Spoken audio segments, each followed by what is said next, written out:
This week on the Men at the Movies podcast, we enter week 4 of our Summer Blockbuster Series with Men in Black.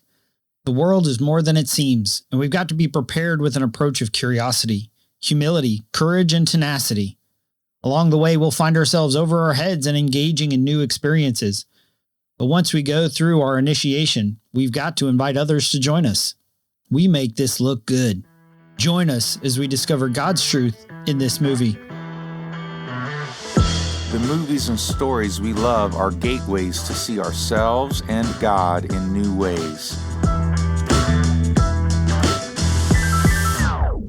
Every great story borrows its power from a larger story, the story that's written on our hearts and woven into the fabric of our very being.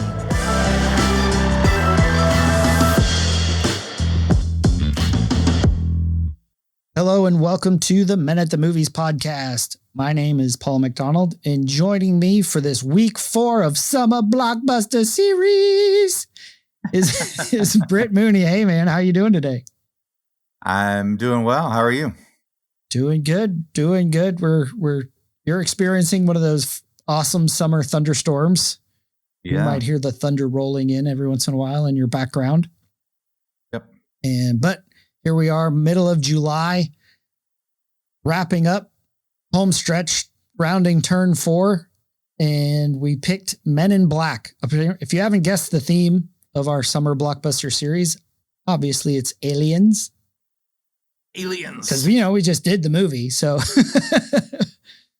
so these, we're going away from the dark, scary aliens from last week. Although having a skin-wearing bug can be dark and scary, but so we're shifting. We're making the turn with Men in Black. Men in Black. We're doing Will Smith again.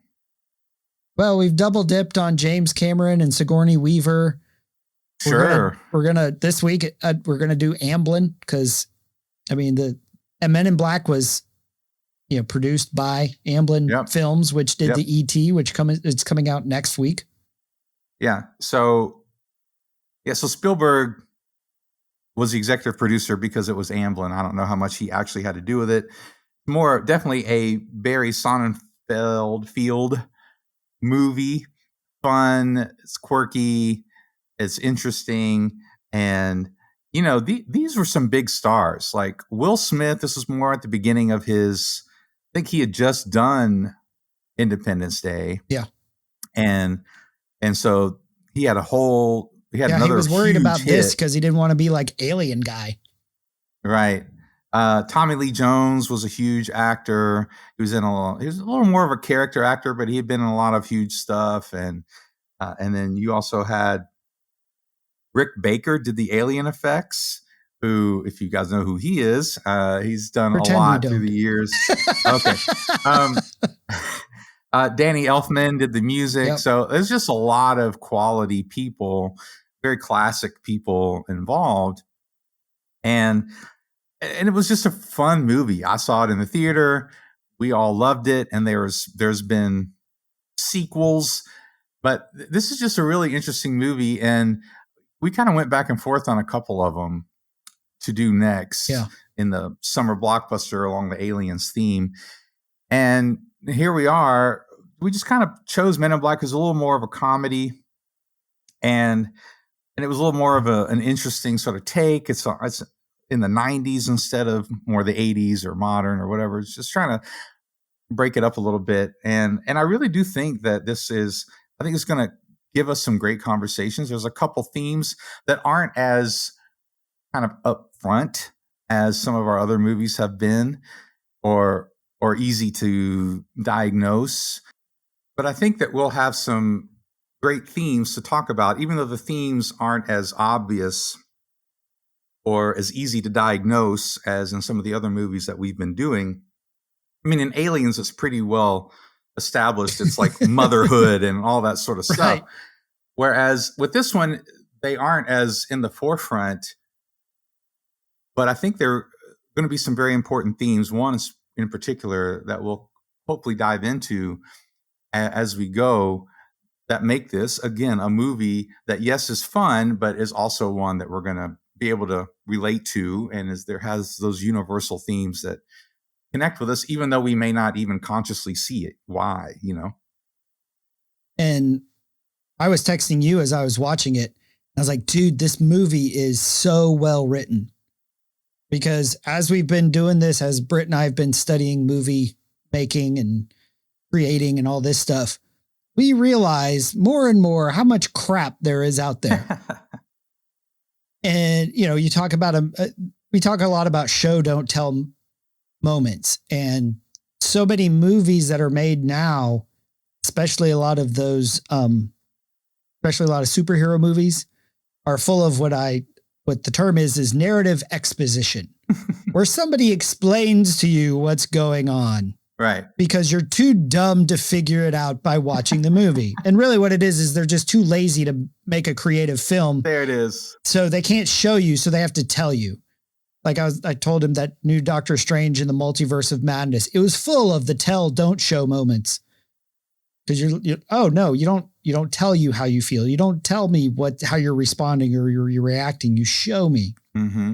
And this movie was the opposite. It was super tight. It was like an hour and a half. Right. Very quick. Yeah. But just the creative way of even the credits, you're following this dragonfly around. Mm-hmm. The credits end, it hits a windshield, and the first line is damn bugs. Right. Which was the whole point of the movie. It's this conflict with a bug. Yeah. And then even when the bug lands and you see Edgar yelling, you hear him yelling at his wife. It's like, the only reliable thing around here is that truck. And the spaceship hits the truck.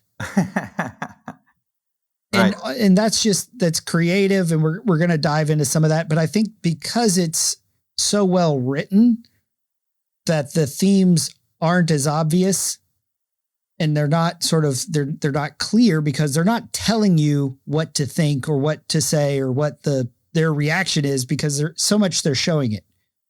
And one of our favorite scenes we're actually going to put on our YouTube channel, where the alien has, it's Jay's first day on the job, and they're investigating, and they sit in the car, and Kay looks at him. He's like, is there anything unusual about that?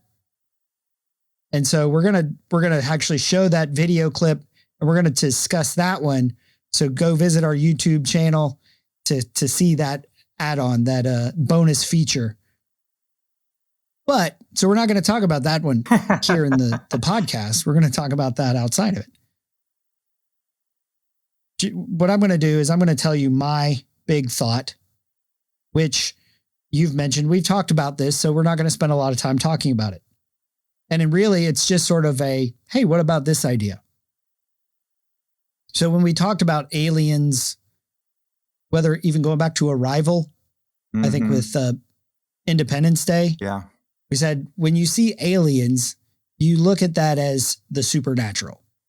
So if this movie, we can look at it as a symbol or an allegory of the supernatural.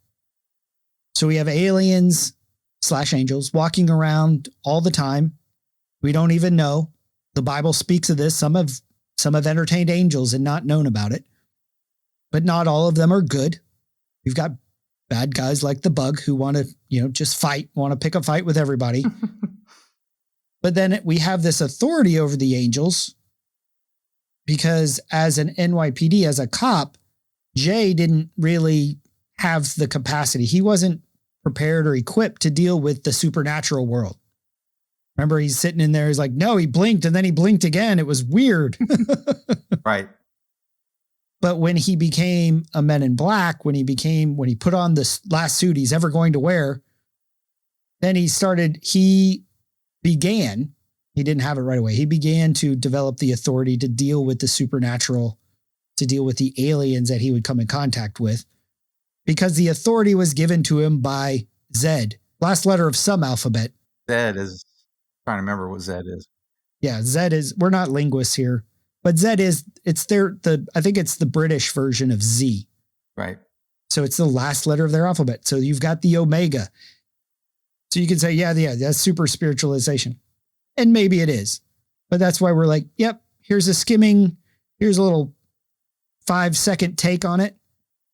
And we're not going to talk about that aspect ever again. Well, a couple things with that I like is where he tells him basically the skills that you used to have don't work here. Like you kind of proved yourself in the real world that you knew, but because there's this whole other world that works by different rules, you don't know what you're doing. You're going to have to learn. And at the same time, he talks about being above the system. He says, you're no longer part of the system, you're above it. And because of that, you need a new identity. Because you're no longer a part of the system, you have to have a different identity, and now you're above the system, and that takes being anonymous, anonymity. I lied. We took that. We could riff on the new identity thing for an hour. Sure. but I did like the idea of that you, in order to be above the system, you actually have to be anonymous. In other words, it's not about you. You're not doing this for fame and fortune. You're not doing this for title. You're not doing this. You're kind of nameless because you're working for a different cause. And so I did like a lot of that. And I think that there's some things to play with there, but we kind of have gone through it with other alien movies about there's a whole other world and realizing it and another way of thinking and all that sort of stuff. But I did like the part about being anonymous, that the identity wasn't simply an identity of just another name or you get a bigger title, is that it's not about you. And that's kind of what I took from it, that it's your new identity is that it's not about you. And I think that that's something that we have to realize as Christians, that Jesus, that if we have the identity of Christ, and if we identify with him, he didn't count it equality. He didn't count it a robbery to take his position and for him to set it down for the good of others and humble himself, even unto death, in his obedience so that others could live. And that's kind of what you see. Again, over spiritualizing it, yes. But at the same time, I did like that element of it. And they play with it though. See, the reason why some of the themes are more difficult is because they play with it, and there's comedic aspects to it. So don't call me sport or whatever. And then he just calls him, all right, Ace, whatever. He still does it. And then he makes up a name. Every time he makes up a name, it's like this is Mr. Black. This is Dr. White. This playing on all super these bland, kind of poking the bear a little bit. So it's funny. And so that doesn't mean you miss it, but the comedy kind of distracts you from what is a good theme that makes us relate to movies, All right, I'm in. Because look, there's some next level shit going on around here, and I'm with that. But before y'all get to beaming me up, it's a couple things I want you to understand. First off, you chose me. So you recognize the skills. And I don't want nobody calling me son or kid or sport or nothing like that, cool? Cool, whatever you say, Slick, but I need to tell you something about all your skills. As of right now, they mean precisely dick. As they're going in,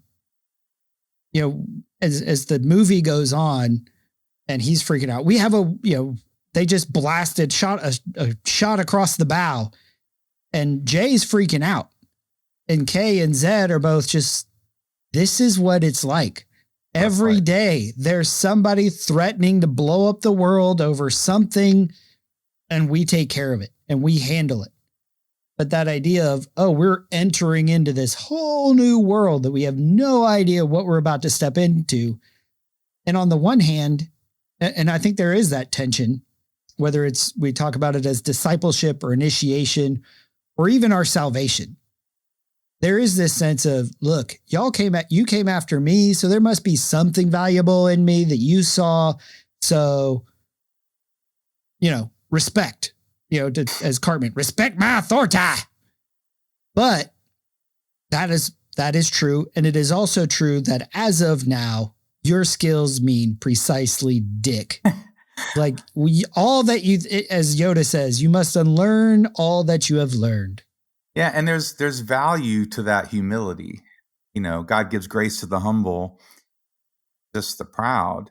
And there's value to God in that humility because, unless you become like a little child, you cannot enter the kingdom. In other words, there's this whole other world that you've been invited into. And yes, you have value, but your value isn't in what you can do.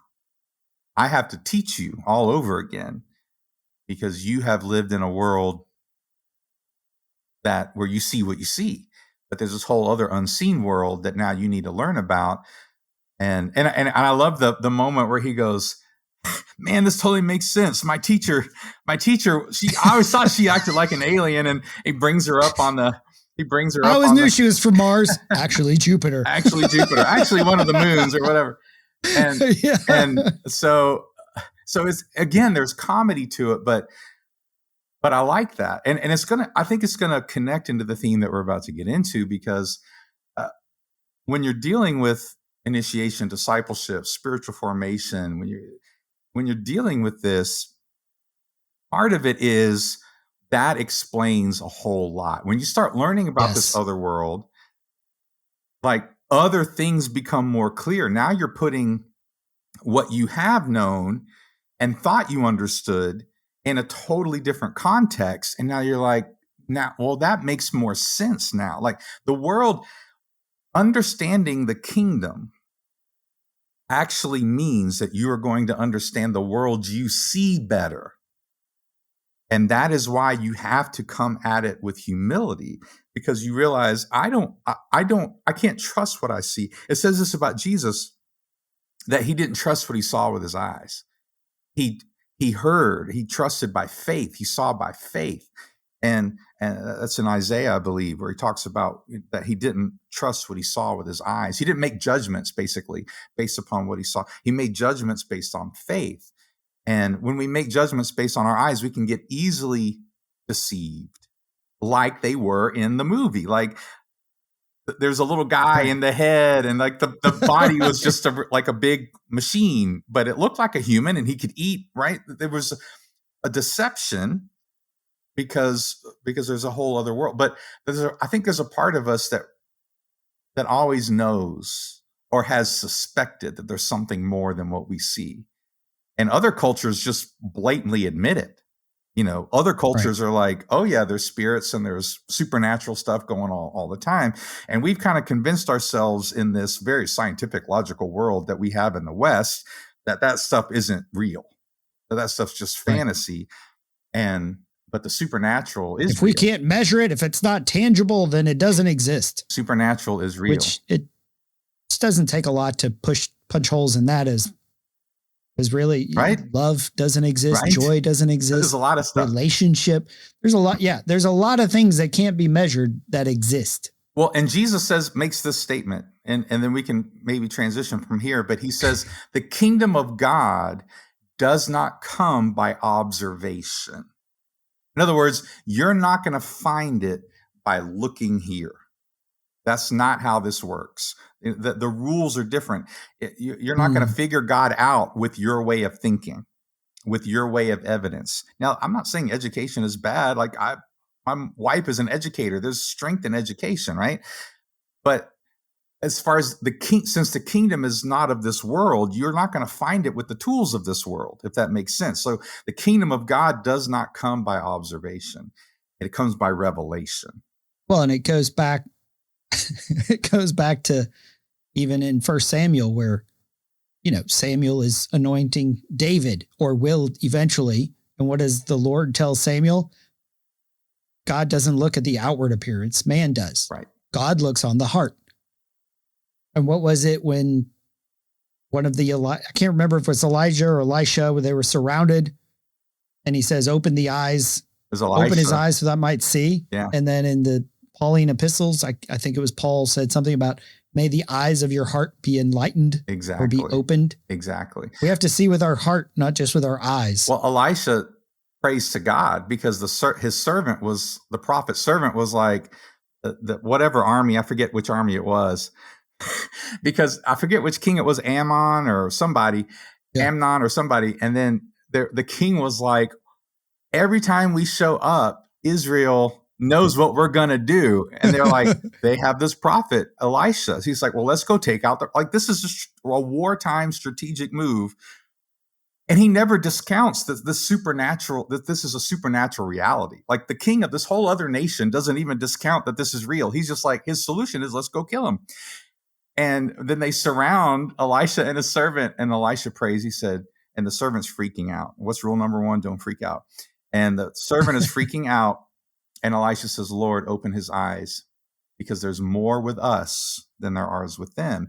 And by his eyes, the servant says, there's 2 of us. And there's a whole lot of them. And he's, no, there's more with us than there is with them. And that's so good. Like that we see with the eyes of our heart, that we see with the eyes by faith. With that perception, we can then know what's going on in the world like they do in the movie. Yeah. And we can make sense even when it seems like we're surrounded. Right. But we're not going to talk about that very much. Well, but here's where I think it connects, because Kay, right, the Tommy Lee Jones character, in the beginning of the movie, his partner, D, right? D retires and leaves the Men in Black. And the next thing we see Will Smith. So he's chasing down this alien and has this experience. And Kay recognizes this value in him and invites him into the Men in Black, invites him to go through the tests and all that sort of stuff. And at one point, Kay says this, because Zed says something about he has a real problem with authority. And Kay says, so do I. And in other words, he saw something of himself in this person and brings himself in. And there's a discipleship element to it, but there's another level to this that I think is very important for us to realize as Christians. If we look at the church as a family, that it's not just passing it on. It's also remembering that we have a responsibility and a purpose. And I think we want to pass stuff on, right? I think the older we get, the more we realize, I think one of the tragedies for most old people is they think they have a lot to pass on and they don't have an opportunity to do so, especially in a culture that values youth as if a 16-year-old really knows about life and the old people are just boomers, right? I don't know. If What do you know? What do you know? You don't know how to turn on your iPhone. That's what they say about the Bible. Who can trust a 2,000-year-old document? I don't know. Maybe because it's 2,000 years old and we still can rely upon it. Maybe that actually still resonates. Maybe. Anyway, so I think that's how it connects, is that there is this other world, but we're called to bring people into it. We're called to recruit people into it and recognize, and keep our eyes open. I don't just get to retire from the kingdom. My job is to bring others in. I've got to keep my eyes open and focused and looking so that I can bring others in with me, because we need them, because the purpose needs it. In the Great Commission, Jesus talks about go out and make disciples, equipping the saints, which means, guess what? The saints are equipped. That doesn't mean the pastors are the super spiritual ones and we're just consuming, all their vast wisdom. Britt, sorry, I don't put you on a pedestal, buddy. Thanks. I'm very glad. I know. Like one of my mentors talks about this split between the laity and the clergy, and how there shouldn't be a split. We're all equipped. We're all saints. So that takes us certain approaches, both as disciples and as disciple makers. And I think this first clip where Jay shows up, he just knows that he's like, show up here at 9:00 tomorrow morning, because I think there's something about you, is what Kay had told him. And so he walks in, and just the scene is just awesome. My name is Zed. You're all here because you're the best of the best. Marines, Air Force, Navy SEALs, Army Rangers, NYPD. And we're looking for one of you. Just one. What will follow is a series of simple tests for motor skills, concentration, stamina. I see we have a question. I'm sorry, maybe you already answered this, but why exactly are we here? Son? Second Lieutenant Jake Jensen, West Point, graduate with honors. We're here because you're looking for the best of the best of the best, sir.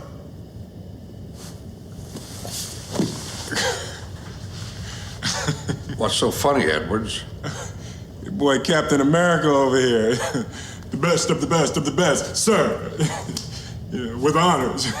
He's just really excited and he has no clue why we're here. That's very funny to me. Y'all ain't laughing though. What you see in that approach is the curiosity. Right. You have to be a disciple, and even to be a discipler, we sort of want to look at both sides of this. You have to have that curiosity and a little bit of humility of, I don't have all the answers. And we'll talk on that one with a clip later.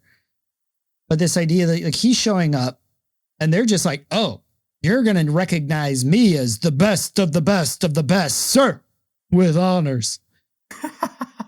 And Jay says he's so excited, but he has no idea what's going on. Mm. And he's like, oh, I'm not going to get that answered, am I? And this makes us like the character, like Will Smith's character, because what did they think was going on? I'm here because I'm the best of the best, and this is an opportunity for fame. I'm going to prove myself. Like, but that wasn't what they were looking for. What they were looking for is someone to really believe in the cause and be there to help people, not for themselves. Because again, they were going to lose their identity.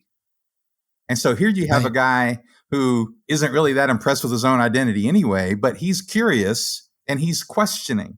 Look, God does not mind you asking him tough questions. He will answer them.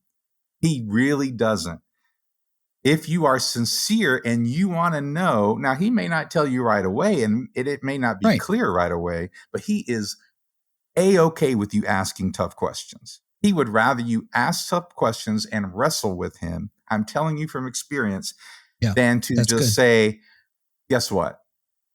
I don't understand it, so I'm out. I got to be the best of the best of the best, sir. And I like some of the tests that they have going forward. So the first test was they were all uncomfortable and the pencils were breaking and like they were all rule followers. Right. And as annoying and as funny as it was, what did that scene show is Will Smith's character Jay he thought outside the box. He brought in this table and it was loud and he fixes problems. He was creative with a solution. And then when they go into the gun range, is that another one that you have? Right? Yeah, where he's explaining at the end. Yeah. So go ahead and do that one. Cause I want to talk about that. So they, like you mentioned, they go into the gun range and they're all you see is them shooting. And then Jay shoots once and everything comes to a halt, which makes you think he did something wrong. Edwards, what the hell happened? Hesitated. May I ask why you felt little Tiffany deserved to die? Well, she was the only one that actually seemed dangerous at the time, sir. How'd you come to that conclusion? Well, first I was going to pop this guy hanging from the street light, and then I realized, he's just working out. And how would I feel if somebody come running in the gym, bust me in my ass while I'm on the treadmill? Then I saw this snarling beast guy, and I noticed he had a tissue in his hand. I realized, he's not snarling. He's sneezing. Ain't no real threat there. And I saw little Tiffany. I'm thinking, 8-year-old white girl, middle of the ghetto, bunch of monsters, this time of night with quantum physics books. She about to start some shit, Zed. She's about 8 years old. Those books are way too advanced for her. If you ask me, I say she's up to something. And to be honest, I'd appreciate it if you eased up off my back about it. Or do I owe her an apology?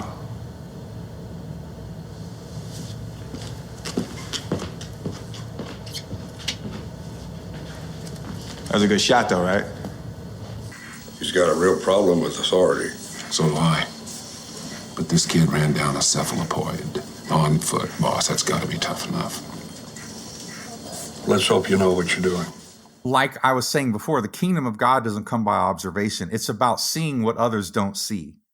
That's what God's looking for. God's looking for people who will look beyond the surface and go past the surface. That's what Jesus did. How many times did somebody ask him a question and he was like, why do you call me good? Like he's digging beyond the question, beyond what people are asking, into their heart, because people don't ask the questions that they really want to know the answer to. They don't ask those questions because we're all freaking afraid of those answers. We don't ask those questions. That's why we don't ask the questions. But God loves us enough to say, guess what? I know you didn't ask the question, but I know you need this answer. But that's scary. And then that goes to the other part where he's, several times he ran down a cephalopod, like several times in the movie, they make that point. I get it. He's fast. But he says that's got to be tough. In other words, there is a toughness and a courage that has to happen that for you to be able to not only go outside the box, but to see beyond what you see, to stand up and say, no, I know everyone is mad that I shot the little blonde girl. But why did Tiffany deserve to die? But let me tell you, let me stand up for my reasoning. Let me explain to you, because that took courage. And so that test not only showed that he could see beyond the unseen, that he could see the real enemy. Because what the world shows us are, based on our biases, based on our history, based on all sorts of reasons, the world and the devil shows us an enemy that's not our enemy. We wrestle not against flesh and blood, but against what? Principalities, powers. There's something unseen. When somebody even wants to physically kill me, not that I should just let them maybe, but what's behind, there's something behind that's more real. There's an evil behind murder. And remember when Jesus said, the sin doesn't come out of you. It's not outside of you and then defiles you. You're already defiled within. And it's sin comes out of you because that's who you are. There's something unseen in your heart. And that's where it comes from. And that's why the redemption in the New Testament is the redemption of the New Testament. Anyway, so I love that. Those two parts of that scene where he had to see who the real enemy was, and he had to notice things that other people didn't notice, which is connected to he can find creative solutions outside the box, which is why this is great writing, right? This is what they're doing. And also he was courageous enough to stand up and say to an authority and say, and I'd appreciate if you get off my back about it. Like, it's funny and there's character to it, but it makes us like him because he has an ability that the others don't have, and that gives him value to be able to learn, because he's going to need those character traits to move forward. And that's what God looks at from us is like, we need, how many times does God tell Joshua to be courageous in the first chapter? Right. Like be strong and courageous, be strong. Like, we're going to need that going forward. I think the interesting part of when he talks about he ran down a cephalopoid, and we think, oh, that means he's fast, but I don't think that's it. No. It's he had tenacity and perseverance. Yes, because he at many points he could have stopped. He could have stopped when he jumped off the bridge, but he jumped into the bus. Very good. He could have stopped when he climbed up the building, but he went up 80 billion flights of stairs.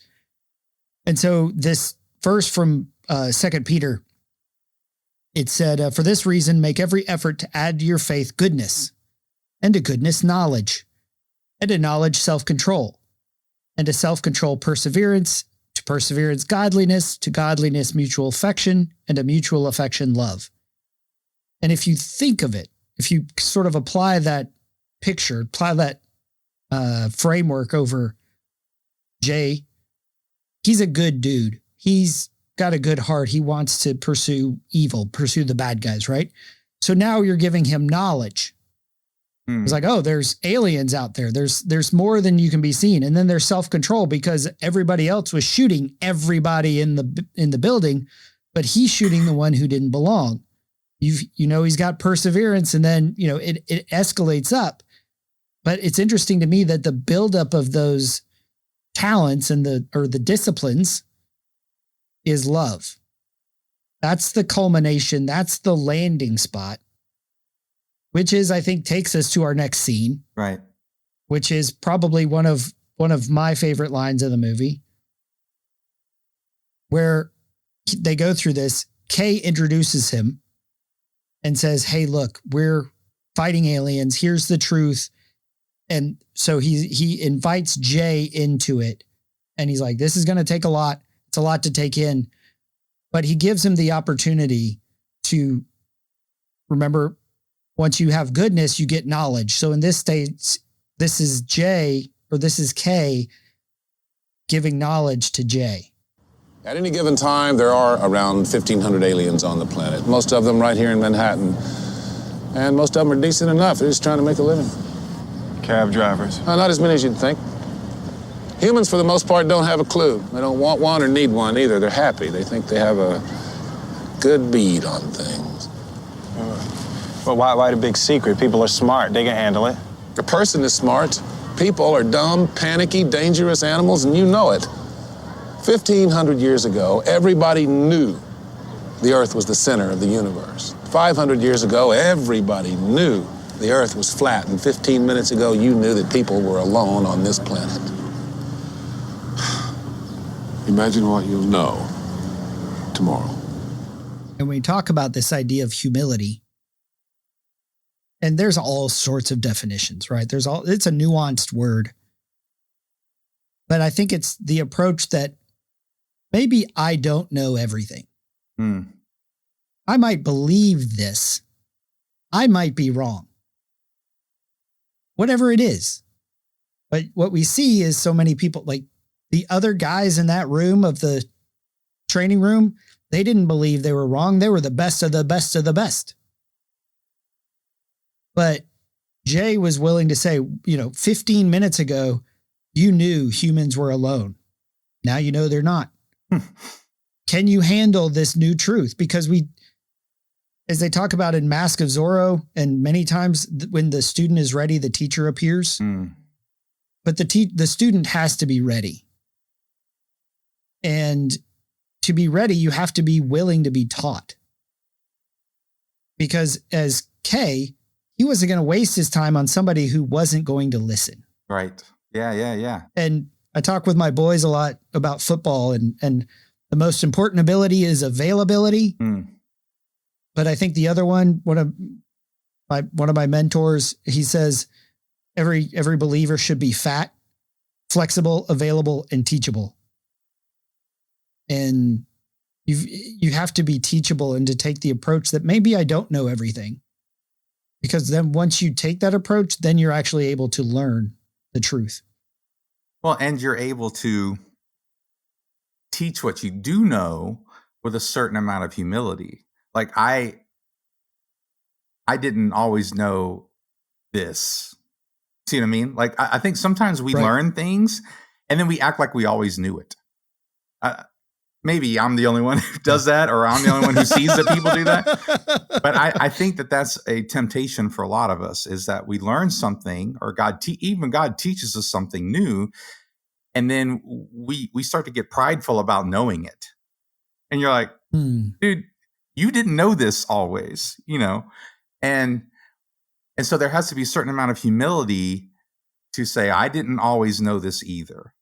And I think that's one of the reasons why sometimes grandparents have an ability to share things in ways that other people don't. I think there's elements to that of love and relationship and the security of love too, and willing to say certain things. But I think also older people have, the more you go on, the more you realize you don't know. Like even as much as I learn, like we talked about this when I was getting my degree in education, how a degree in education is one of the most useless and insane things you can possibly do. Because here's the thing, more information is being generated every day than you can possibly learn. So in other words, I don't have time to even learn the amount of information that was generated today. And now add to that tomorrow. Now add to that the next day. Now add to that 1,000 years. Like to say that like education is, it's like exponentially, you know, less and less because you understand actually how much you don't know. So my point about grandparents is I think they get that, even though they know more than everybody, even though they know more than other people in a lot of senses, they realize that they got this because of kindness, and they've only survived this long because of grace, you know, like healthy grandparents. And it's that development, because when you're parenting a 2-year-old, that feels really tough until you're parenting an 18-year-old. Right. Which feels really tough until you're parenting a 30-year-old. And like, you know, just like the things that scared you, like asking a girl out as a teenager was terrifying until you asked a girl to marry you. Right. Buying a car was terrifying until you bought a house. It's sort of, we scale up. We scale up. And here's the other thing about grandparents. Grandparents have learned to let go. Right. Grandparents have learned to give the advice and realize they have no control over what the other person does. And again, there's a security and a dignity in that. And that's kind of what Kay does in this clip. He's like, it's a little harsh, but he's like, can you handle this? Can you handle this? Because this is going to be humbling. This is going to be difficult. You're going to be new at a lot of things. And of course there's that play, the rest of the movie, right? Like, how are we going to catch these guys in this old car? And it's really not an old car, right? You know, why you give me the little gun? But the little gun was more powerful than the big gun. Packed a punch. Yeah. And so they keep playing with this idea where Jay has a certain expectation because of what he sees.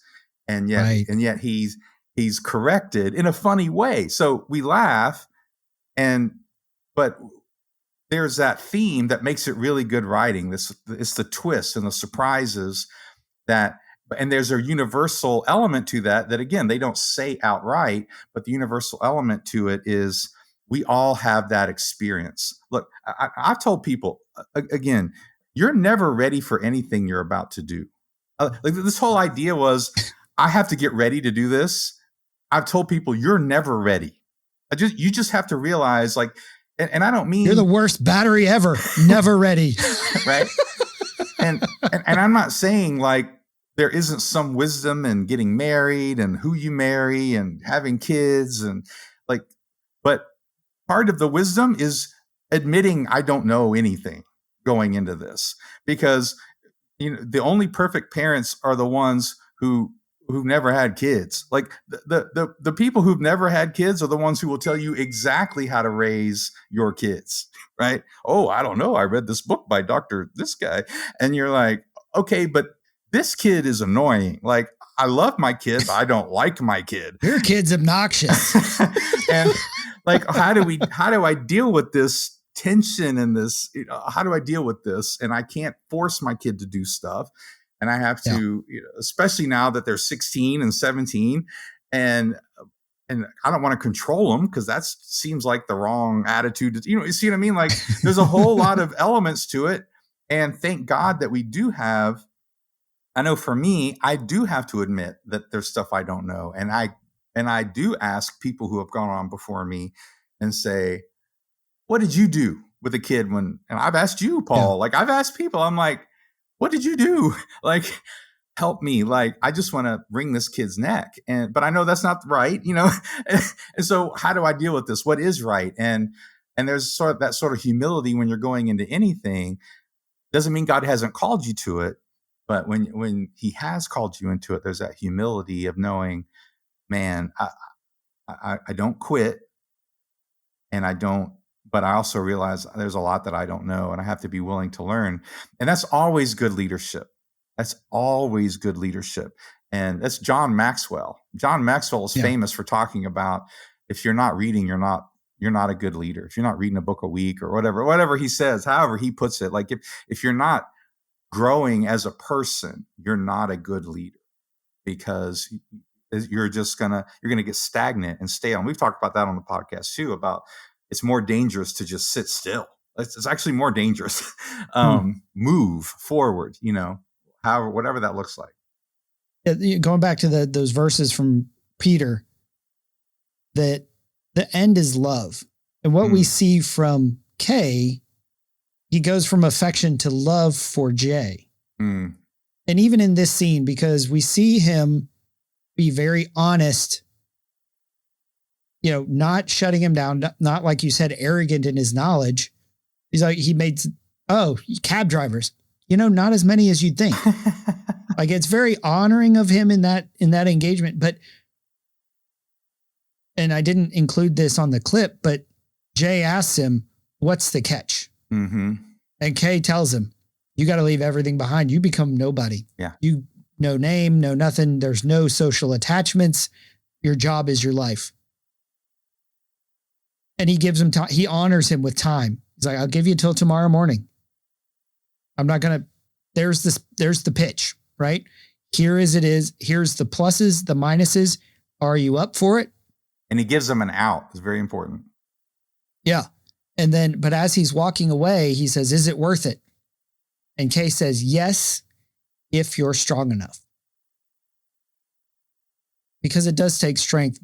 But I also think that referring to that calls him back to his perseverance. Right. Yeah. Yes, if you can take it. Yes, if you can handle it. Yeah. And then it goes back to that scene that we played, the first clip we played, where he's like, as of now, your skills mean dick. Yeah. Precisely nothing. You're coming in, but this idea, and I think that it's easy to do, even with the supernatural realm, but with this movie, the world is more than it seems. We don't have a clip for it because it's such, like we talk about, such good writing. It's nuanced. It's something that you can't even grasp unless you're looking for it. And as we're talking, like, I've seen this, oh wait, there's this. The world is more than it seems. Because that's the encouragement that we need, as you mentioned, when you're a parent of a 2-year-old and your life is changing diapers, wrestling them from stuff they shouldn't be doing that might kill them, taking them to their activities so you can get them out of the house. That's what I do with my grandson. It's like, we're going somewhere because we're not hanging out all day here for you to break everything. But and sometimes you need to remember that the world is more than it seems. Like, you're not just parenting a 2-year-old, you're building a child to become a man. It's not just a marriage. It's more than that. It's a relationship that will be source of comfort in pain, source of self. I got a really fun, exciting phone call today. First person I called was my wife. Did she take it? No, because she's in meetings. So I texted her. But if you look at the world is more than it seems, not just in the spiritual realm, but relationally. We get stuck in thinking what we see today is the way it will be. What you were talking about, I heard somebody say, I think the pace of change in the world today, we will experience more change in a year than our grandparents did their entire life. So how can we keep up with that? We have to, that's what we see with Jay, is his world changed rapidly in 36 hours. How are we going to deal with that? What are we going to do? And it is going to take humility and discernment and the grace of God. Well, and here's where we land the plane. Here's what we do with it. We humble ourselves, we apply ourselves, but we also replace ourselves. We also realize that passing it on means I have to replace myself. My mentor, Larry Trammell, said this, and I have operated by this principle my whole ministry career. Leadership is working yourself out of a job. That's what leadership is. That's what he taught me. He taught me that leadership isn't staying a leader. Leadership is working yourself out of a job. And therefore, how does that change how I deal with people that I lead? That means I have to empower them, because I'm not going to be there forever. I'm not gonna be your leader, your manager, your pastor. I'm not gonna be your father. I'm not gonna be here forever. So I have to teach you how to change, go to the potty by yourself. I'm not gonna be able to change your diaper when you're 30. Like, that's not okay with me. Like, we have to, I mean, obviously there's people with disabilities, and I don't want to be insensitive to that, but you know what I mean? So yeah. when we're dealing with people, we have to empower them, because it's not about us, like I said earlier, but it is about the cause. And Jay cared enough about the cause that he wanted to bring someone of quality into it, someone like himself. Larry Trammell and I were very similar. My mentor, I mean, it was like we were two peas of the same pod. He was a little more extreme in a lot of those ways than me, but God brought us together, and Larry replaced himself, not just with me. If you're lucky, you get to do it with more than one person. You get to replace yourself with several, with 5, 10. Jesus. That's some leadership principle I read said you should prepare 5 people to take your job in case something happens to you. Oh, that's good. That's good leadership. Jesus did 11, maybe 12. Jesus did 11, let's just say. But that was the Son of God. But he still needed the 12th. But he still needed the 12th was a key piece to the salvation of the world. Yeah, absolutely. But my point is that even he's the Son of God, all powerful, and it was only 11 really for him. You see what I mean? Like it can be just a few, but you have to replace yourself. And when I think that's why that first scene where D retires without replacing himself is so key, because it bookends the whole movie. Because at the end, he says, I'm not retiring. I haven't been training a partner. I've been training a replacement, is what he says at the end. Yeah. And that brings the whole movie together. It's funny and it's action packed, and it brings that theme all the way around, all the stuff about the unseen and your skills don't, like, all of that brings it around, and we have to think about our legacy like that. We have to think about our legacy in that sense. I had this conversation with my mom today and with my dad over the last several weeks. Many people, as they get older, become like D, where they keep trying to do the job that they've done forever, but they can't do it. And that's not a diminishment. Like my dad right now is like leading 6 things at church and he's exhausted. Right. He's like, oh, I need to do this for this. I need to do this. And they think, well, if I don't do it, who will? Well, and the question is, if nobody else is going to do it, maybe it doesn't need to be done. Or maybe that gives the opportunity someone else to step in, as you say, into the unknown, into this is over my head, but I feel God calling me. What I've seen is the differentiator. The way to find the discernment is, where's your life? Is it a drain or is it an energizer? Going back to the batteries. Like doing this podcast, I walk out of these conversations with Britt and with the other people that I do, and my energy level's up. Yeah. There are some things, I've had jobs that suck the life right out of me. And I'm not saying there's not hard days in whatever you do. There's not days that you walk away from it. But if the overwhelming, you dread going in, especially if it's a volunteer role or something you're doing sort of on the side, or you're leading Sunday school or some ministry at church, if it's sucking the life out of you, then you're not an effective leader, and you'd be better off not doing it at all, even if that meant not getting done. Because the kingdom will rise up leaders. Well, you have to ask that question. Why is this sucking the life out of me? Like, is it because and you have to ask those honest questions. Is it because I'm not supposed to be here? Is it because I'm not called to this? Is it because I have the wrong perspective on what I'm supposed to be doing? It could be your mission changed. It could be your mission changed. It could be whatever it might be. And so you have to ask those honest questions, self-evaluate with God. Like, ask God those questions, work out your salvation with fear and trembling. You have to say, God, I don't know why I'm dealing with this. You have to help me. And sometimes God's like, it's your attitude. That's the problem. Right. Sometimes you are the one who sometimes needs changing. You're the one that needs to change. And that happened to me. I won't go into this, long story that we're getting to the end, but it happened to me as a teacher where my administrator sat me down at the end of my first year and said, your students need a new teacher. And I thought she was firing me in my first year of teaching. And she started to explain the type of teacher that my students need.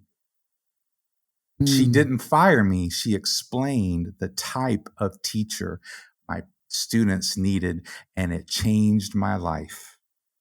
And I was corrected. And if I hadn't been humble, if I'd been like, no, they're just a bunch of hoodlums or whatever, if I had just blamed it all on the kids, but it changed my whole career listening to what she had to say. And my point is that who knows why, but you have to be honest and humble enough to ask those questions, those tough questions, because we, like I said, sometimes we don't really want the answers, but we need the answers, because on the other side of that is dealing with the cross. On the other side of that is joy.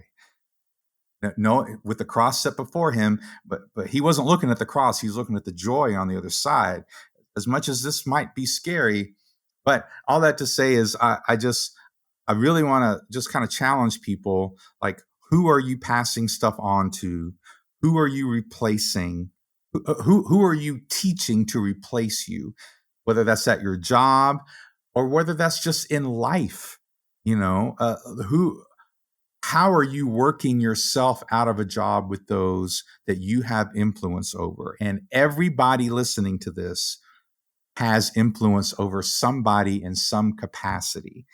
And God will show you how to do that, even if it's a little thing. It doesn't have to be your whole person. It can just be this element that God has taught you, or it could be something little, but how are you doing that? And if you ask God, he will show you, and he will show you who you have influence with, because some people don't think that they do, but they do. Show you those people, and he will show you how to love them. And like in this movie, and we will talk about in the future with The Mask of Zorro, it's an invitation that comes not as a result of you striving and reaching and trying to be the best of the best of the best. It's something that God says, hey, I think you need to come here. And somebody will invite you, or you can be inviting to see that spark in somebody else and say, hey, I think you'd be really good at this. Let's do this together for a year, a month, a week, whatever. And then you can take it over because there's something in you. So this has been Paul McDonald and Britt Mooney talking about Men in Black. The world is more than it seems. And this podcast is more than it seems. So if you'd like to support us, go to our Patreon page. The links are in the show notes. They're on our website, menatthemovies.com/podcast. And I hope you enjoyed it. Go watch this movie if you can. It's a phenomenal movie. It's super well done. And I hope you join us next time here on the Men at the Movies podcast. Something inside has been awakened. I can no longer be who I was before. But if I am no longer who I was, who am I to be?